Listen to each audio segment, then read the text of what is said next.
त्या लोकांची नाराजी होती. आता नाराजी बिराजी काही करू नका, माझ्याकडे बघा आणि कोणाला मदत करा की माझी भूमिका सोडून द्यायचं. किरकोळ कारकोळ गोष्टी सोडून द्यायचं, उतरत राहते, त्याला काही महत्व नाहीये. किरकोळ गोष्टीवर लक्ष देऊ नका. तर मी तुम्हाला सांगितलं, मीच तुमचा आमदार आहे, मीच तुमचा खासदार, काय पाहिजे तुम्हाला? माझी गॅरंटी चालते का तुम्हाला? मोदीची गॅरंटी कशी चालते? तर राज्यामध्ये भोकरमध्ये माझी गॅरंटी चालते की नाही? मग काय पाहिजे आता? इकडे मोदीची गॅरंटी, अशोक चव्हाणांची गॅरंटी, डबल गॅरंटी. चिंताच करू नका. तुम्ही आता सरळ हाताने मदत करा. प्रताप पाटलांच्या आपली निशाणी जी आहे ती कमळावर आपण बटन दाबा आणि भाजपचा विजयी करा. जय हिंद, जय महाराष्ट्र. मित्रांनो, सप्रेम जय जिजाऊ. तुम्हाला एक गोष्ट सांगायची आहे आणि ती गोष्ट तुम्ही समजून घेणं फार गरजेचं आहे. निवडणुका सुरू आहेत आणि निवडणुकीच्या निमित्तानं बडे बडे नेते देशभरातून महाराष्ट्रामध्ये येत आहेत. मी काल एक नांदेडमध्ये जे आता काही लोकसभा निवडणुकीच्या निमित्तानं तिथे चिखलीकर नावाचे भाजपचे त्या ठिकाणी उमेदवार आहेत. नांदेडमध्ये चव्हाण नावाचे काँग्रेसचे उमेदवार आहेत. म्हणजे एका चव्हाणांनी काँग्रेसमधून भाजपमध्ये प्रवेश केला, दुसरे चव्हाण ताकदीनं मजबूतीनं नांदेडमध्ये लढतायत.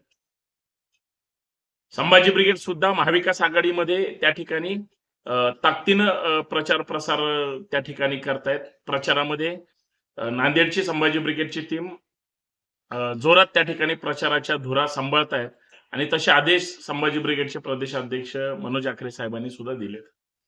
मला एका कार्यकर्त्याने तिथली एक व्हिडिओ त्या ठिकाणी पाठवली आणि मला अक्षरशः आश्चर्य त्या ठिकाणी वाटलं. मी 2-3 दिवस झालं ते व्हिडिओ आली, परंतु मी गांभीर्यानं पाहिलं नाही. आज देशाचे प्रधानमंत्री आणि जगज्जेते नेते, विश्वगुरु, विश्ववंदनीय,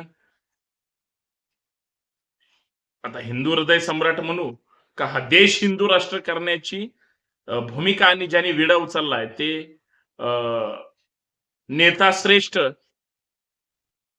नरेंद्र मोदीजी यांची सभा त्याच लोकसभा मतदारसंघामध्ये त्या ठिकाणी आज सकाळी होते आणि मी ती संपूर्ण पाहिली सुद्धा. त्यांची ठरलेली भाषणं, मग इंडिया आघाडी कशी फेल आहे, मग आम्ही किती ग्रेट आहे, आम्ही कशी महागाई कमी केली, आम्ही कशी बेरोजगारी घालवली, आम्ही कसे या देशाला वेगळे वेगळे उद्योग आणले वगैरे वगैरे, अशा सगळ्या गप्पा हाणल्या. आणि 4 दिवसापूर्वी ज्यावेळेस राज्याचे माजी मुख्यमंत्री अशोक चव्हाण साहेब सभेला गेले होते एका ठिकाणी, 17 ते 18 लोक असतील जास्तीत जास्त. बघा, बारकाईनं लक्ष द्या. मी म्हणतो चला 20 लोक धरा, अजून 5 त्यांच्या समाधानासाठी आपण 5 लोक अजून वाढवूया, म्हणजे किती, 25 लोक धरूया. अशोक चव्हाण साहेब राज्याचे माजी मुख्यमंत्री काँग्रेसमधले आणि आता विद्यमान राज्यसभा खासदार भाजपमधले. त्या चव्हाण साहेबाची अवस्था काय, 20-25 लोकांमध्ये त्यांना सभा घ्यावी लागते, भाषण करावे लागतात. याच्यापेक्षा दुसरं फेल्युअर काय असेल हे मला तुम्हाला या माध्यमातून सांगायचं. आणि मी ती व्हिडिओ तुम्ही आता सुरुवातीला पाहिलीच असेल, ज्या पद्धतीची अवहेलना किंवा लोकांनी पाठ फिरवली भाजपच्या या सगळ्या लोकांकडे. 300-300 रुपये हजेरीनं लोक आता सभेला मिळत आहेत. आणि माझी जाम खात्री आहे, म्हणजे मी अजून आमच्या तिथल्या नांदेडच्या संभाजी ब्रिगेडच्या टीमला विचारलं नाही, परंतु जी काही महामहिम नेत्यांचे म्हणजे भाजपच्या प्रचार सभेला आज जी गर्दी होती, 1000% डंके की चोट पे सांगतो, सगळे भाडेने आणलेली लोक असतील. त्याचं कारण सुद्धा आहे, लोक मराठा आरक्षणाचा विषय विसरले असतील का? या सरकारने काय खेळ केला आरक्षणाचा तुम्हाला माहिती आहे ना. लोक महागाई ज्या पद्धतीनं वाढली, लोक विसरले असतील का? केवढी महागाई वाढवली या सध्याच्या विद्यमान केंद्र सरकारने आणि आपोआप राज्य सरकारने. लोक विसरलीत का यांना? लोक यांना सुट्टी देणार आहेत का? लोक यांना मतदान तरी करतील का? और डिपॉझिट तो झाकी है, हे फॉर्म भरायला गेल्यानंतर सुद्धा तिथंच हारलो म्हणून वापस येतील, अशी अवस्था यांची. कारण पण सांगतो आणि 2 उदाहरणं सुद्धा देतो. एक उदाहरण तरुणाईशी निगडीत आहे. बघा, याच विद्यमान नेत्यांनी किंवा या सरकारने वर्षाला 2 कोटी रोजगार देतो म्हणून आश्वासन दिलं होतं. 10 वर्षात किती कोटी झाले हो? अर्थातच 20 कोटी झाले. 20 कोटी आपल्या महाराष्ट्रासहित देशातले तरुण. आणि आज मगाशी मी जाहिरात पाहिली, तुम्हीही पाहाल, टीव्ही लावला की गोंडस आपल्या प्रधानमंत्री महोदयांचा फोटो येतो आणि 30 लाख लोकांना रोजगार दिले म्हणून जाहिरात करावी लागते. काय कमाल आहे. वर्षाला 2 कोटी कुठं आणि 30 लाखाची 10 वर्षातली उद्बत्ती कुठं. म्हणजे किती फरक आहे, डिफरन्स आहे. म्हणजे याच्यावर आम्ही आत्मपरीक्षण किंवा अजून काही करणार आहोत की नाही, आम्ही काय भूमिका घेणार आहोत की नाही, आम्ही काय बोलणार आहोत की नाही, आम्हाला काय याच्यातलं कळणार आहे की नाही, हे सगळं विचार करायला लावणार आहे. त्यावेळेस लक्षात येतं सगळी जुमलेबाजी सुरू आहे. शुद्ध फसवणूक, शुद्ध येड्यात काढणं वगैरे वगैरे वगैरे. आता मला त्याच्या पुढे जाऊन सांगायचंय, जी लोक सभेला नव्हती चव्हाण साहेबाच्या, आज मोदी साहेबांच्या पण सभेला लोक बळबळ गेले असतील, ते 300 रुपयावाले जोरात असतात बरं का. तुम्ही परवाची जर कोल्हापूरची सभा बघितली असेल, सभा झाल्यानंतर 10-20 मिनिटातच ते महिला लागल्या ना मारामारी करायला. त्यांना सांगितलं होतं सभा झाली की तुम्हाला पैसे मिळतील. त्याच्या अगोदर मग जेवणाचं पाकिट, टोपी, उन्हातानाचं जे काय असेल सोय, पाण्याची वगैरे, ते काहीच दिलं नाही हो त्या मायमावल्यांना. आणि हातावर पोट गोरगरीब जनता.